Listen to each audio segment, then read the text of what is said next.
আসসালামু আলাইকুম প্রিয় এইচএসসি 26। তোমাদের ম্যাথ ফার্স্ট পেপার পরীক্ষার জন্য আর একদমই সময় নেই।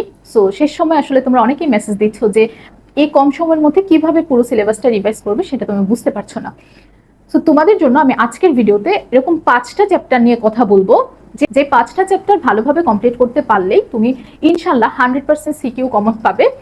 আর শুধু যে চ্যাপ্টার নিয়ে কথা বলবো সেটাই কিন্তু না, ওই চ্যাপ্টার থেকে স্পেসিফিক কি কি টপিক তোমাকে পড়তে হবে সেগুলোও কিন্তু আমি আজকের ভিডিওতে খুব ভালোভাবে তোমাকে বুঝিয়ে দেব।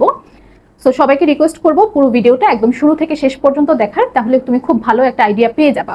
সো চলো আমরা শুরু করি। তোমাদের উচ্চতর গণিত মেনলি 10টা চ্যাপ্টার, যেখানে ক বিভাগে আছে 6টা চ্যাপ্টার, খ বিভাগে আছে 4টা চ্যাপ্টার। ক বিভাগে 6টা চ্যাপ্টারের মধ্য থেকে 4টা প্রশ্ন আসবে, খ বিভাগে 4টা চ্যাপ্টারের মধ্য থেকে 4টা প্রশ্ন আসবে, এবং তোমাকে ক বিভাগ থেকে ন্যূনতম 2টা আর খ বিভাগ থেকে ন্যূনতম 2টা নিয়ে টোটাল 5টা প্রশ্নের উত্তর করতে হবে। তাহলে আমরা দেখবো যে কোন 5টা চ্যাপ্টার পড়লেই তুমি ইনশাল্লাহ 5টা সিকিউ কমন পাবে। সো ক বিভাগ থেকে তোমাকে পড়তে হবে ম্যাট্রিক্স নির্ণায়ক, সরল রেখা এবং বৃত্ত। আর খ বিভাগ থেকে সংযুক্ত কোণের ত্রিকোণমিতিক অনুপাত আর অন্তরীকরণ। এই 5টা চ্যাপ্টার পড়লেই তুমি ইনশাল্লাহ 5টা সিকিউ খুব ভালোভাবে অ্যান্সার করতে পারবে। তো এখন চলো আমরা দেখি যে আমাদের প্রথম যে চ্যাপ্টার ম্যাট্রিক্স ও নির্ণায়ক থেকে আমাদেরকে কি কি পড়তে হবে। সো ম্যাট্রিক্স ও নির্ণায়কের সবচেয়ে ইম্পর্টেন্ট টপিক হচ্ছে বিপরীত ম্যাট্রিক্স, এবং বিপরীত ম্যাট্রিক্স কিন্তু এমসিকিউ এবং সিকিউ দুইটার জন্য খুবই ইম্পর্টেন্ট। এমসিকিউতে আসে হচ্ছে 2x2 ম্যাট্রিক্স, আর সিকিউতে আসবে হচ্ছে 3x3 ম্যাট্রিক্স। তারপরে আমরা দেখব সমীকরণ সমাধান। সমীকরণ সমাধানও আমরা দুইভাবে করতে পারবো, এক হচ্ছে ক্রেমারের পদ্ধতির মাধ্যমে, আরেকটা হচ্ছে বিপরীত ম্যাট্রিক্সের মাধ্যমে।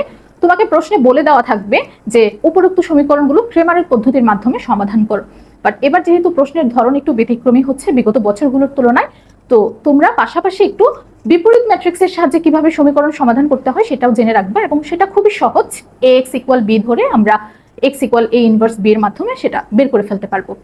থার্ডলি আমরা দেখব হচ্ছে ম্যাট্রিক্সের যোগ বিয়োগ এবং গুণ।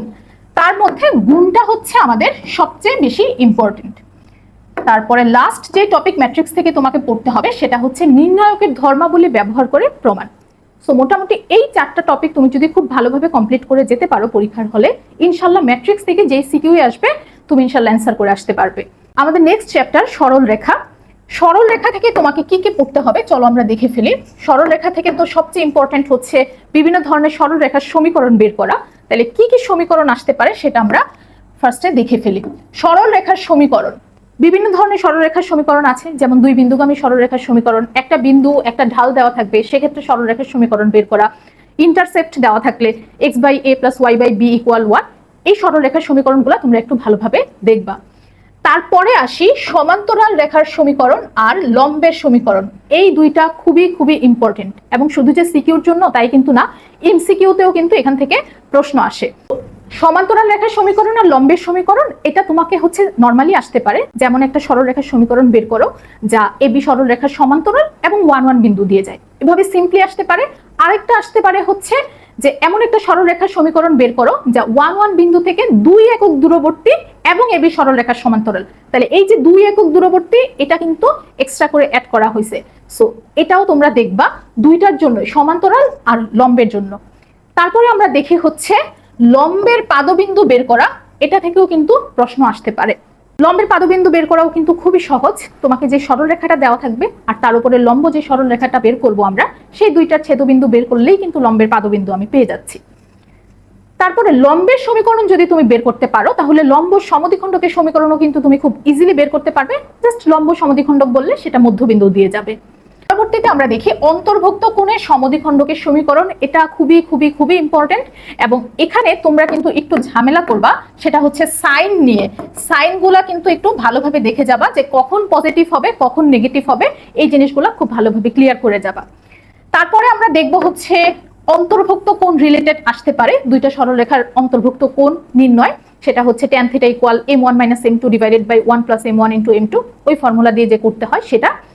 সমত্রিখণ্ডন বিন্দু আসতে পারে, তারপরে ক্ষেত্রফল আসতে পারে। এখন ক্ষেত্রফল থেকে নরমালি ত্রিভুজের ক্ষেত্রফল আসে, চতুর্ভুজের ক্ষেত্রফলটাও দেখে যাবা, সেটাও আসতে পারে।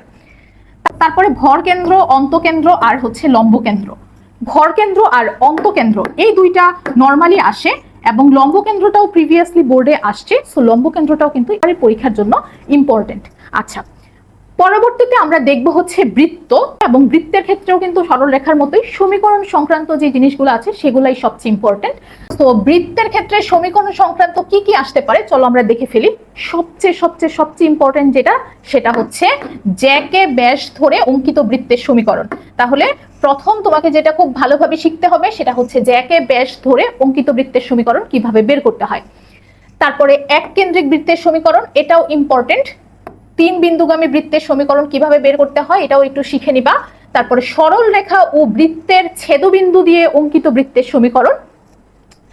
এই চারটা টপিক তুমি যদি দেখতে পারো বৃত্তের সমীকরণ সংক্রান্ত, যে কোনো সমীকরণ আসলে তুমি ইনশাল্লাহ সলভ করে আসতে পারবে। তারপরে আসি স্পর্শকের সমীকরণটাও খুবই ইম্পর্টেন্ট, বৃত্ত থেকে আসলে এটা আসবেই ইনশাল্লাহ। এখান থেকে আমরা হচ্ছে দুই ধরনের স্পর্শকের সমীকরণ আসতে পারে, একটা হচ্ছে বৃত্তের উপরস্থ কোনো বিন্দুতে, আর আরেকটা হচ্ছে বহিস্থ কোনো বিন্দু থেকে।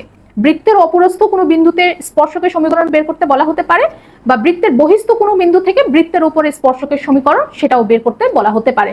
সো স্পর্শকের সমীকরণের ক্ষেত্রে দুইটাই তোমার খুব ভালোভাবে দেখে যেতে হবে। পরবর্তীতে আমরা দেখি সংযুক্ত কোণের ত্রিকোণমিতিক অনুপাত।